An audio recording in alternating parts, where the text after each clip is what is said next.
God says, give me what you have, and we'll use that, and that'll be enough. Because I already know what I want to do.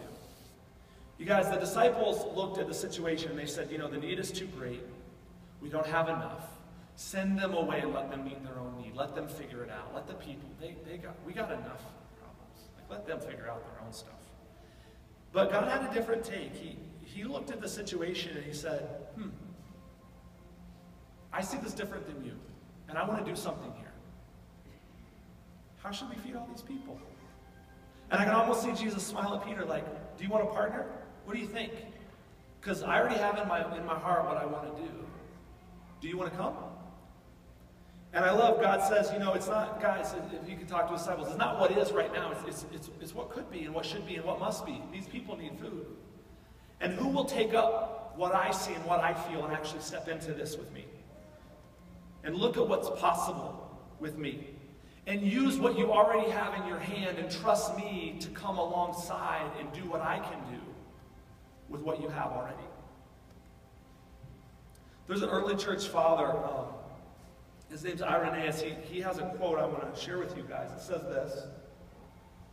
It says, for although the Lord had the power to supply wine to those feasting, he's talking about this miracle and also the wedding feast miracle.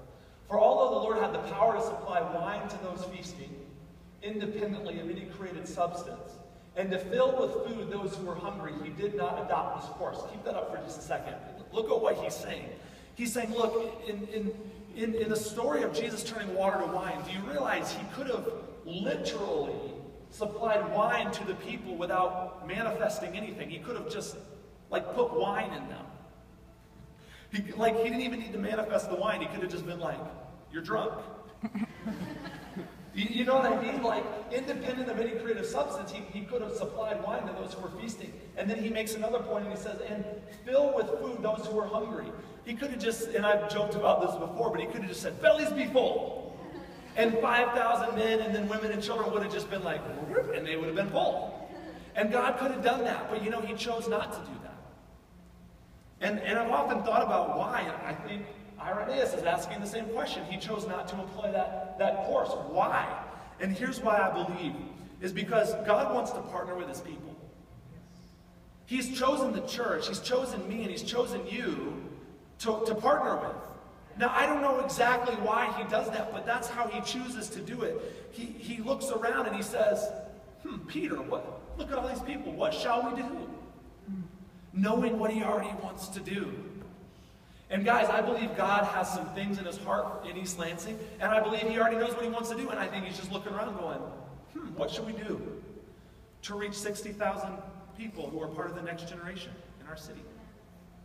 Who are going to go out and take the gospel all over the world and change the world? Scott, Erica, Richard, Karen, Katie. I could go around and call all your names. What are we going to do about that? And for me, I just say, well, God, only got 5 loaves and 2 fish. He said, that's enough. That's enough. Will you just use what you have? Guys, will we just use what we have? Because I believe God sees some amazing things.